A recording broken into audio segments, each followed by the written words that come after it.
Bande ko balandi ya Radio Liberté Kinshasa ngonga na bino ya masolo ya mboka na ndeko Nadine Gombo ebandi lelo actualité eza makasi penza na kena mbango kotangela bino ba titre oyo est marqué actualité na poso oyo. Le président Félix Tshisekedi séjourne à Gaborone pour un sommet extraordinaire de la SADC. Les consultations du chef de l'État ont également pris fin le mercredi 25 novembre. Les cadres de l'ECD de Martin Fayoulou à l'école du parti Unikin. Les activités académiques suspendues à la faculté des sciences pharmaceutiques après la détection de 2 cas de Covid-19.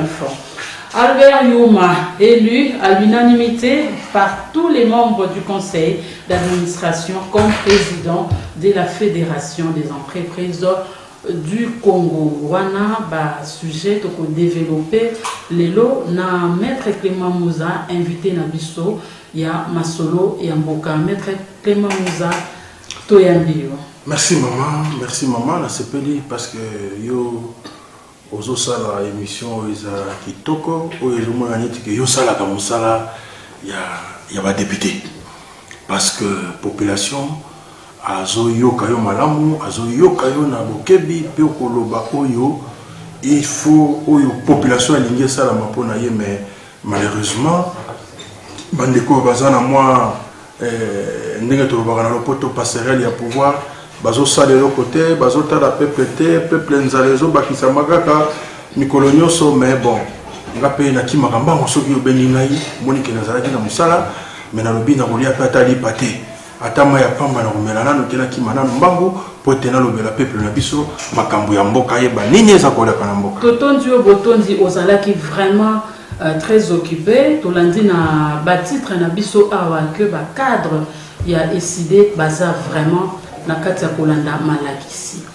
Oui, mais c'est la biso malakisi wana olimbo la biso ezanini na beaucoup sepeza. Na beaucoup sezali que omoni parti politique décidé oyo ekambami na mwana mboka Martin Fayoulou ezali parti oyo ezali d'abord ezotambola na peuple longo pe ezali ke azana posa te mbongwana ya solo ekota na mboka pe peuple oyo biso amona développement ya mboka ndenge kozala.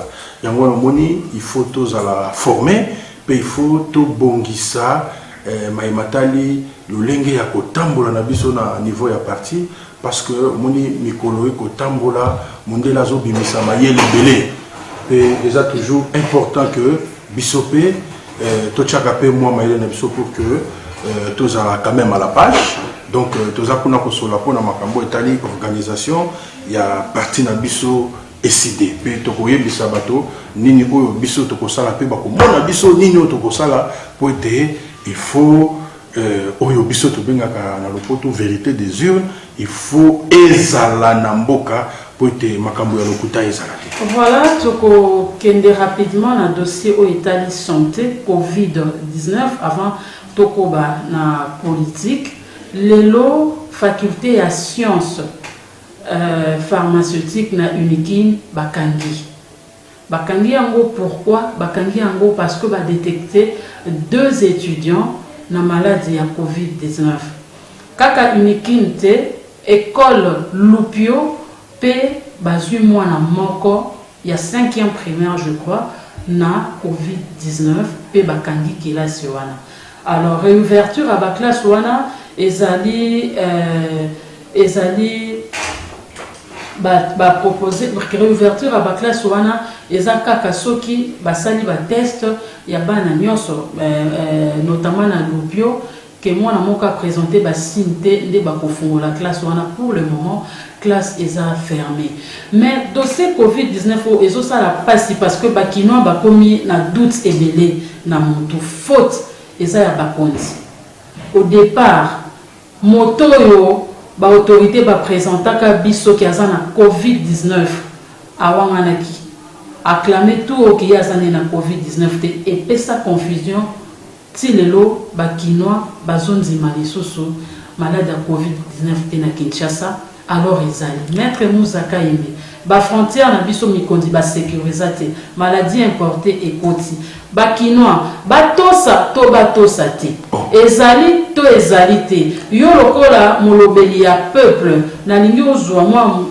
ngonga muke o sensibiliser o loba o marteler parce que bato ebele bazolanda o pe banzimelaka makambo solo mama ezali mawa mingi mpona mboka na biso oyebi ke ntango badeklare vague ya liboso ya maladi oyo na mikili ya poto tozalaki awa na nzela ya émission na yo mpe nabetaki sete nazalaka moto ya yambo oyo nabelelaka na ministre ya santé na nzela ya bachaîne mosusu nayebisi ye ke façon oyo ozotambusa mboka na makambo ya covid communication na yo eza malamu te toza na problème sérieux ya communication maladi oyo ezali bokono moko oyo il faut tosala attention na yango parce que oyebi te okozwa yango na ngonga nini oyebi te soki osali kaka mwa bokebi te moke maladi ezwi yo mpe ekoki kozwa libota mobimba ekoki kozwa bandeko na yo ekoki kozwa bavoisin mais tozomona tozovivre kaka parce que nzambe alingi awa balobi ke bamesure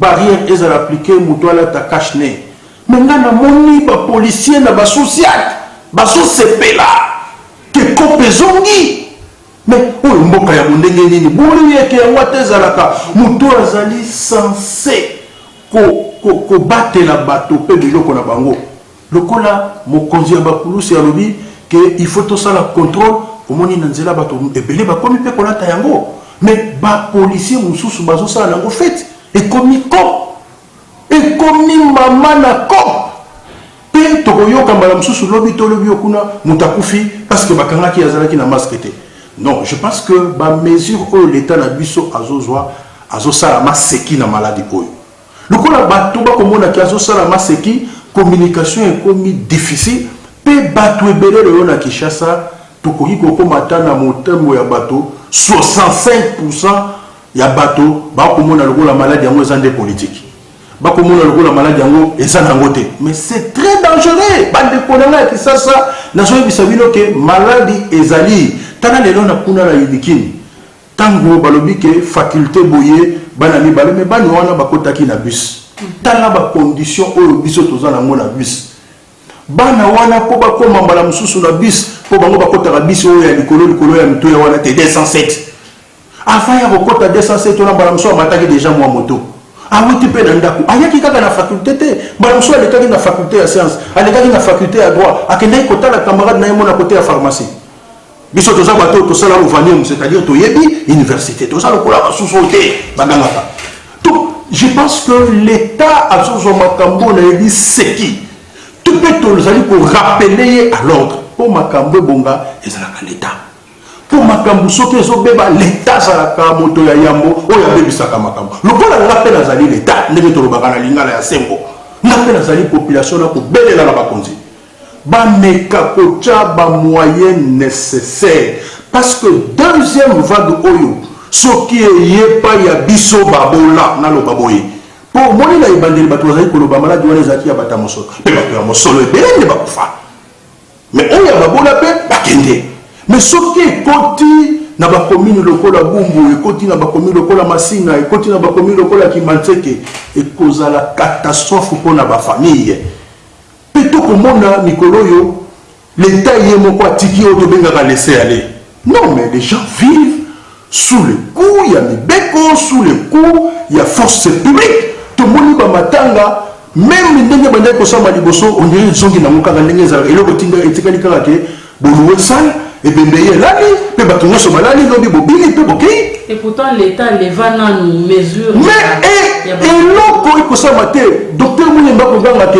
vague ezoya mais maman mbule beti lobi na Kisasa ata covid yango ezalaki bato bakotosa te condition ya transport incroyable nzela eza te basole moto banda wa mbula mibale tokokende esilaka te nzela eza te embouteillage moto banda ville awa akende tinsele makolo akokoka ofandi na place bis moyen que déjà te bon lobi distanciation sociale na éviter l'état distanciation sociale ya lobaka eza distanciation oyo eza ke bango baza na bureau pe balobaka likambo te basala ke loko te biso toza na cité tokotala bango bona etando weekend yango distanciation sociale Vraiment. Non, je pense que ils ont un problème, il y a communication. Peto, belele bango, to rappeler bango na combo ya peuple. Parce que bango balobaka, bango nde peuple aza na sima na bango. Bango balobaka, peuple nde mokonzi, biso bakonzi bango yeyo, biso nde bakonzi peuple. Penga na koloba na combo ya peuple wana na oyo nga na monaka. Bango batangaka journal. Anamuki na tongo, atangi journal, atangi internet. Population a na internet était pour la courate appel à mon rocha megate. OK, donc bino balandi bozolanda biso bana mboka COVID-19 ezali. Donc tout ce qu'on a tembete masque na yo distanciation ko sukola maboko to ba gel hydraulique wana ezali malamu mingi. Donc tomi kebisa tomi batela pona ko éviter le pire. Ndeko urbain ko sunga biso lanzela la machine na numéro protocoba. L'émission tout le deuxième dossier. Et la consultation à président de la République et Silaki, moi précision bande kotoko joa minginde ba SMS donc bobenga bisote botinda ba SMS na bino tokotanga yango to yambika kandeko yo exceptionnellement. Allô bon solo moto yebi ko komote mama. Soki moto yebi ko komate tenir compte na bande ko nyoso.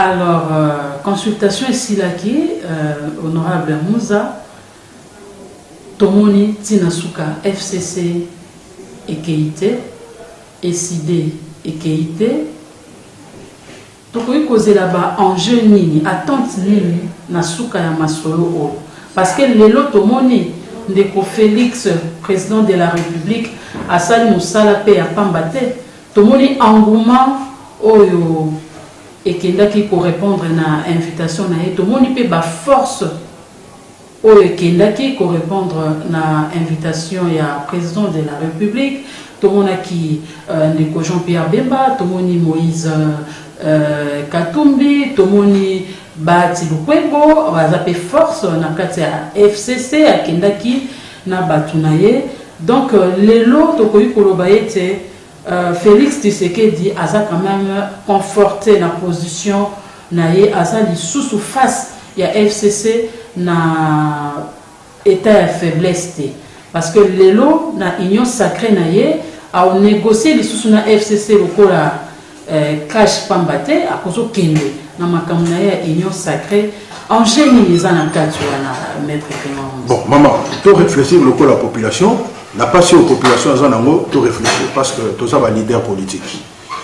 Et là, quand liboso, aujourd'hui, bisoto keite, bon, to boyaki, to lobaki, ke to kokendete, to kokende na bisote, pour to moni ke malonga e kobi makunate, ko soit nande monte kobi makuna.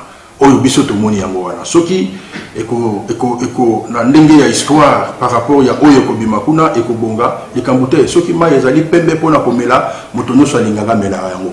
Mais tant que vous avez que mayo ezali pembe et que za na micro bato muso akota la pembe akoye bateke so batie na machine omeli yango libumu ko vimba yo donc pour na biso to yebi ke eloko moko ya malamu ko bima kuna te po ezali osokoli potate ozuki sotie ozozela pota kauka iko kauka te sokola nde pota ochakisi yo komona ke pota iko kauka omeli mo antibiotique anguma to yebi te mo anguma wana oyo yozo ba wana za oyo ba politicien ba beta katolo batu baye belé oui c'est vrai tout le monde bachege tout le monde basaisai tout le monde batu ya théâtre tout le monde batu bateka kandunda na hebite bino awasoki bokendaki tout le monde FDC tout le monde Mozito tout le monde Bemba tout le monde baendesi Mozito yo moni wapi maman tout le monde Moïse Katumbi Bolimbisi tout le monde baendesi FCC tout le monde nazo yebisa yo ezali union sacrée autour de l'action gouvernementale. Et ça y est, on a bisoto qui n'a zéro singa. Bon, bisoto pe qui sa moto kende. On y va accueilli, andimi ko sala lisanga na ye na mwana mboka ya cash. Ce qui est allé que bango bakei pour na ko sala union sacrée wana. Alors de ko ben biso wapi kombo na onani.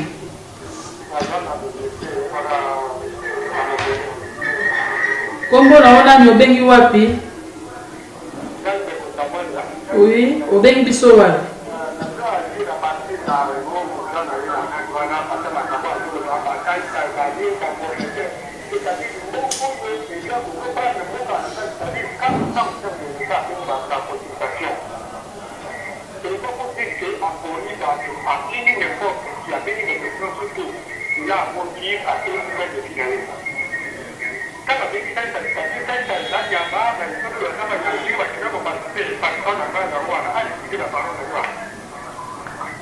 Merci Ndeko. Waneza avis Ndeko. Oyo abengi biso bandeko botinda plus ba SMS. Allô?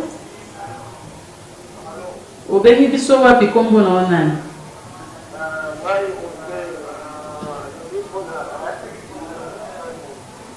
Oze obengi biso wapi?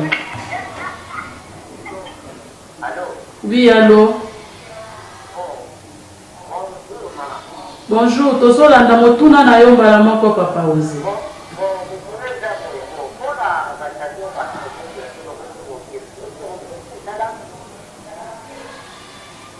Merci papa. Oui, allô, tolandi yo.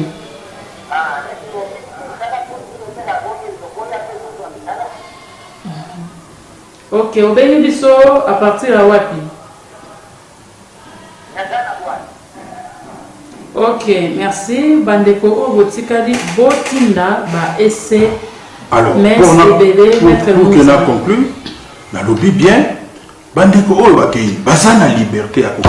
Biso ba etokete poto moniki elo kamalonga et ko bima kunate. Mais ce qui yo lobby na ngai bandeko oyo bakei otangi bandeko belé o batangi. Mais eza liberté na bango constitution pesi bango liberté. Biso to monike kuna makambo ko bongate na ba raison oyo ezali simple. On a koyi ko rappeler na mokose. Le lo problème oyo tozana yango ezali ya ndeko Kabila te na ndeko Tshisekedi. Te problème ezali que ba élection ya mboka salamaki malamu te. Pe ennemi biso na crise oyo lelo ekomi multiforme. Na lopoto za multiforme na linga ezali que bakambu nyonso ya mboka ebebi pe ezo continuer ko beba. Ezo sala que moyen tokende penza malamu ezali te.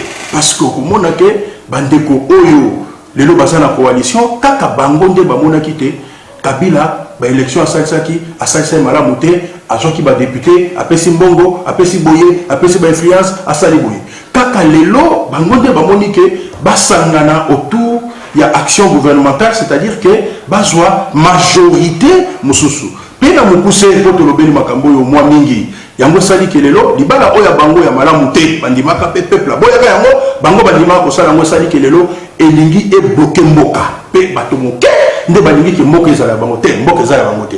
Mais ce qui na lobi na zonga na makanisi na yo poto analyser makambo oyo ya consultation ndenge lobi lokole sili ba scénario ezebele mais to koyeba kokota te na makanisi ya moto oyo azali habilité azwa décision parce que yende muta yoki ke ndeko baati alobi boye ndeko Jean-Pierre Bemba alobi boye ndeko Martin nani Kabolu alobi boye ndeko Moïse Katumbi alobi boye mwana mboka sai alobi boye ba cheke ba yepsinga boye bonga na makambo ngana yoki voilà na loba boye mais ba scénario ezali parce que dénominateur commun ya makambo na nyonso ezali ke basangana autour ya action gouvernementale. Mais boza na majorité te. Boko sala yango boni. Soki makambo nyonso salami et que majorité ezwami to lobabwe. Majorité ezwami. Ça dit que majorité wana ezali ba député oyo ba utaki côté mususu pe ba komi côté na bino. Ba komi kaka na lolenge oyo ezali ke balingi mboka mingi pe ba moni ke ngambo bango ba kendeza yango wana. Pe ba komi kuna parce que lelo ba komi malamu pour l'autre bazalaki ba député oyo ya moyibi oyo babimaki na moyibi ndenge bakomi kuna nde ekokomande malamu makambo ko bonga. Bon soki tolongola scénario wana soki yango ezwami te majorité wana ezwami te bon makambo nini koleka po ndambo ya bato oyo bazalaki na FCC bakokende atako majorité ezwami te ndambo ya bato bakokende po bazala côté ya mwana mboka Tshisekedi. Si que relation, on s'en va au les andekaka au bébé mboka. Voilà. Biso to lobi par rapport na ba dialogue, na ba négociation et tout. Bino bolingi dialogue avec médiateur. Hein, to comme le quoi na elok ba. Ce que pesa kinga na sigi sana ngaki na sigi sa yoga moto mayele. Oui, nazo kotisa. Yo za moto ya mayele. Honorable nazo tia munga po enchaîner mbala moko. Bolingi dialogue na médiateur. mais bato baninga ya FCC bango balobi dialogue na bango kaka na ndenge bayokanaki na accord na bango bakobima libanda te bakotika kaka na bamécanisme oyo ekreaki accord donc bakodialogue kaka na cadre ya accord oyo ereliaki esangisaki FCC cash. Mais ndeko Félix Tshisekedi yepa komomona makambo na ndenge na ye alobi union sacrée yebisa biso toza sikoyo na 3 pistes ya dialogue wana. Place du peuple congolais et ça n'a qu'à voilà, c'est le plus important. Place de la population et ça wapi. Les autres allés en face, il y a 3 dialogues où il y a Batouba Kokanisa. Union sacrée. Et la question est que Batouba Zuma dit ok, bah il y a des sangats. Nini Kosale.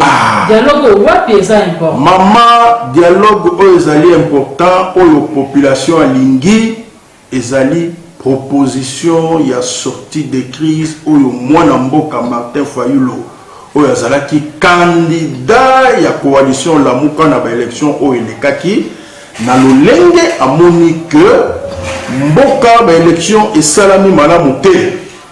Toya, bino bandeko ya FCC cash au bosali coalition, pe bozana ko diriger, boya, bovanda na ngambo. Biso bandeko oyo mususu ya la mouka, tovanda na ngambo yo. To solola, to discuter, to talake, wapi makambo tambola kite, oyo lelo mboke ko beba boye, bikolo nyoso ola mkambo ke bebi, ola mko bebi, mboka kuna bebi, bo espoir ya bato esate, to komi na molili oyo, ezala na économie, ezala na nzela ya sécurité, ezala na nzela ya social, ezala na nzela ya politique, nyoso bebi. Tangu toko solola, to bongisi makambo wana oyo to benga na lopoto, réforme. To sali ba réforme oyo ezali ya motuya pe tokeyi na nzela ya ba élection. Mais loko ezali esengolelo bana ya mboka ya FCC Monique balobi babimisi kombo dialogue. Atako basu yango na cercle ya moke. Kete to solola na bato yo biso tozaki na bango lisanga. Kaka bato wana oyo bafinga ka bango oyo bazo finga bango lelo yo zo mona ke tango baso sango boya to solola te balingi na bango te basolola. Balingi basolola te balingi bakumba mboka na situation moko ya chaos. Mais moi na mboka Martin Fayulu aboyi chaos alobi boya atako bokambi mabe eloko oyo koki ko bongisa mboka oyo lobi bana na biso bazala malamu lobi ba congolais bazala malamu zalike na bino na biso soki bino bomoni ke bozo bongisa likambo te. Mais lokola biso to moni ke boko bebisa mboka boya to vande sika moko pe to sala ba ref soki to sali ba réforme te mama okotuna bato ata ko voter ba ko voter te pe mboke kokende na libulu ndenge papa oyo alobi ata mosala bato banda ko telema na nzete ya mbula to komi déjà na 39 ans to longo 37 ans to komi na 39 ans et mbula yo koya yo susu mosala te okomi na 40 ans sikoyo koloba lisusu te yo za na 37 ans de lutte loba oza na 40 ans de lutte. Mais biso tolobi tokosilisa makambo wana tozwi motuna ya ndeko Léon alobi abengi biso azokomela biso na mbudi ye alobi boye mama yebisa honorable oyo aza na émission a précisé bien na 3 dialogue wana nini ekoleka pe nani akodeside na dialogue oyo ekoleka. Voilà. Ok, merci beaucoup. L'importance ezali na dialogue oyo ekoleka te toko sala analyse mama nanga to ndeko nanga ya mobali. L'importance ezali na dialogue oyo ekoleka te. L'importance ezali na kosolola oyo ekoki kobimisa mboka na situation ya pasi oyo tozali nango. Biso tomoni que makambo ezoleka boye omoni déjà na ndenge ya consultation ata balie na bango oyo baza na gouvernement moko bakeite pito komona ba communiquer za signé par ba ministre oyo basololaka na balie na bango koloba te biso kuna to ko yate obo yebisa biso makambo wana te pe makambo wana etali biso te. Alors on dit que déjà ils ont montré que bitumbe zali pe ko bonga na ngote décision ko bima e ko sepelisa na moto moko te oyo aza kuna na kati kuna pe mbala mso ko solisa e ko sepelisa na ngo peuple te to ki ya mona no te mais to za na kati ya ko pesa makanisi mais soki otali oyo biso dialogue to lingi na mwana mboka Martin Fayulu ezali dialogue d'abord ya ko kabola pouvoir te boya autour d'une action gouvernementale to sala boy to saboter député à Longwaboye, à Katsanga Mouboye, le gars pour sauter Maya, comme Soki Wapi, le gars pour y makali kali à l'esimayo, pour sa population 500 francs à mois, Koka, oh yaka fotenga été. Biso Tolobi, Bobe, Bobongisa, Bobe Bisa, parce que peuple a un jugement. Boyato Fanta. Le coup la bino boza problème, dans la élection au Salamaki. Bisopé, toza na kati ya problème. Ezali tout à fait normal que biso toza na makambo toza na parrain. Voilà pourquoi toza ko senga atako ba ko finga bino basango, atako ba ko finga bino ba pasteur, atako ba ko finga bino bandeko bo witi na mboka France, bo witi na mboka Belgique, bo witi na mboka Grande-Bretagne, bo witi bipai na bipai. Bolemba Congo te parce que na mboka oyo biso toza ka indépendance na Lumumba te po bato balingaki ke ba pesa biso indépendance. Nous avons insisté à travers papa na biso, à travers koko na biso. Voilà pourquoi na koyebisa maman aza na espoir. Pe tozali ko insister, tozali pe ko sala makasi pour que population eyeba proposition ya plan de sortie de crise wana ezali na nini na kati. Et loko ya mutu ezali ke to changer makambo oyo ezalaki malamu te.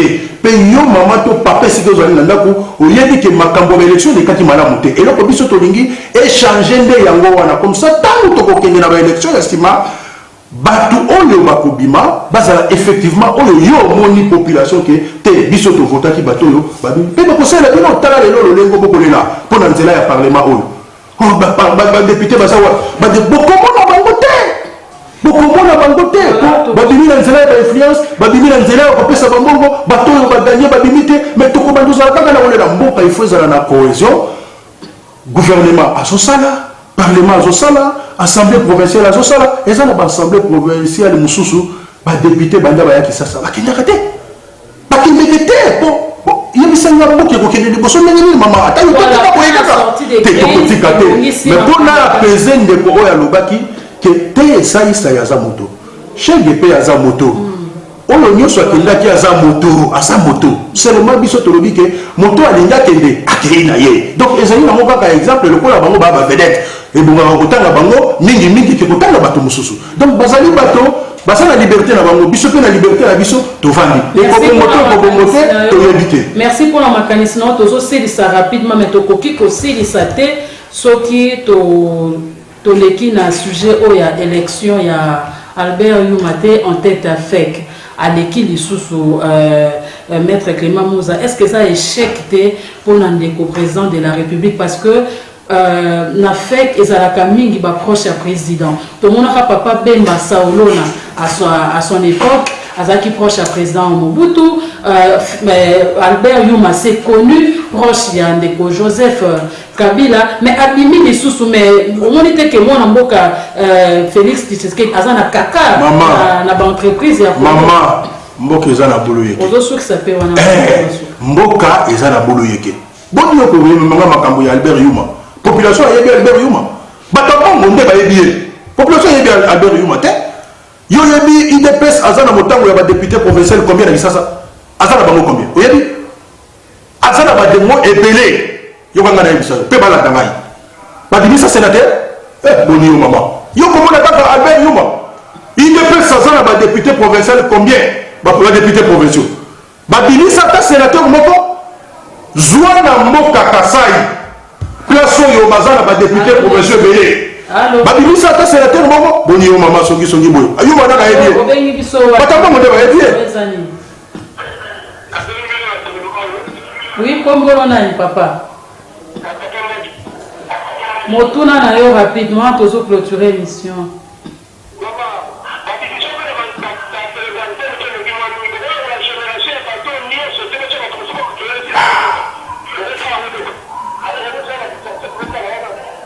Merci papa. Distraction. Voilà. Na ko clôturer boye mama. Botala kateke pato musolo wana oyo abimi ngana memi yo na base. Parce que l'élection est à la base. Bo bini belé. Ba pesi bino mosolo, bo voter oya binoté. Bo moya ko bana batu mususu. Botika batu moki ya na bulu yake. Mais na ko yebisa yo boye population a konyo kwama. Loko la population a konyo kwama biso baye politique tozala humble. total intérêt à population pe tozala na komiki tisaton de make likambo lokola eza ya malamu tondima yango mais soki toza kaka na lolenge toza boye ekozala pasi. Voilà pourquoi tozobelela lisusu bandeko bepiskopo bapasteur bandeko ya communauté internationale Congo na nzela ya FCC cash ekozinda boya lombango po biso toza ya kotelema mais toza na posa na bino pour que masolo ezala ya malamu. Merci Wanezalaki, honorable Clément Mouza Kayembe, cadre ya SID et membre ya Lamuka. Banamboka masolo na biso esuki lelo awa. Merci na ingénieur urbain na sima ya machine. Merci na ndeko Bruno Nzinga pe na ndeko Papi Bokamba na réalisation. Tokutani lisusu na nzela ya Dudu Montiri Télévision. Weekend elamu na mabota na bino.